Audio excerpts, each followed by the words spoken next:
Today I would discuss about the poem The Sower. It's a very nice poem, so without any delay, I'm going to start explaining this poem. Sitting in a porchway cool. Now what happened? The poet, he's sitting in the porchway of the house and he's feeling relaxed. Sunlight. I see it dying fast and he feels that means what that is the time of evening when the sun is about to set. Twilight hasten on to rule. Twilight, the time between what after setting the sun and before getting darkness, complete darkness. That time is called twilight. So the poet says, twilight hasten on to rule, and it seems that twilight is about to cover and it want to rule over the daylight. Hasten means what? With the good speed. Working hour have well nigh passed, and it seems that working hour of the people that has been passed means that has been over. Next stanza, shadows run across the land, and it seems that what shadows of people that they are running across the land, but a sower lingers still. But there is a one man, and he's a farmer. He's staying still over there in his field, old in rags. He's looking very old and he's wearing very torn clothes. He patient stand and there he's having lots of patient and he's standing in his field looking on. I feel a thrill, and when the poet look him, when he look to that farmer, he feel very happy, very excited. Black and high, that man was looking black and he's looking very tall as well. Is his silhouette, his outer appearance dominates the furrow deep. It seems that what his height, his outer appearance, that is what quite long, even it is longer than the furrow. What is the meaning of furrow? You might have seen in the villages the drain that is used for water, carrying water from one field to other field.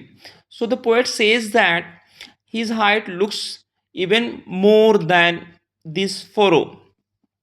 Now, to sow, the task is set. Now he is ready to sow in his field and he is ready to do that. Soon shall come a time to reap, and very soon he will get the chance for harvesting, for reaping as well. Marches he along the plain. Now he is marching, he is moving ahead on that plain field to and fro. To and fro means what? Moving ahead and going back to and fro and scatter wide, and he is scattering those grains from his hands, the precious grain, those precious grain he is scattering here and there. Muse I, and after seeing these things, poet feels very happy as I see him stride when he is getting that the farmer is striding. What is the meaning of striding? Striding means what? Moving, progressing. The poet is feeling very happy to see the progress of farmer.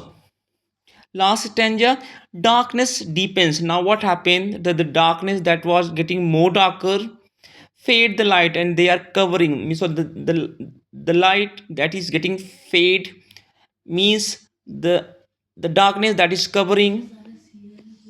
Now his gesture to mine eyes. Now what happened? He is getting gesture, and what the poet realized that are August. August means poet is feeling very impressive about him and strange. But one thing that is very strange for the poet, that is what his height seems to touch the starry skies. It seems that his height that is now touching to the stars, means now it is completely dark now and the stars are visible in the sky, and his his body that seems to touch the stars in the sky. Now I'm going to talk about the poetic devices of this poem. The poetic devices of this poem is A B. How you can see that cool and rule they are matching, so we can consider them as a. Fast and past, say they are rhyming same, so we'll consider them as B. The same thing is happening in the second, third, fourth, and fifth stanza. in or stranger rather. And this is a very beautiful poem that is written by Toru Dutt, a Bengali writer. So class 8th, it will help you to write perfect answer in your examination. So go through this poem, and if you like this poem, kindly like it and just share as well. Thank you. Have a nice day.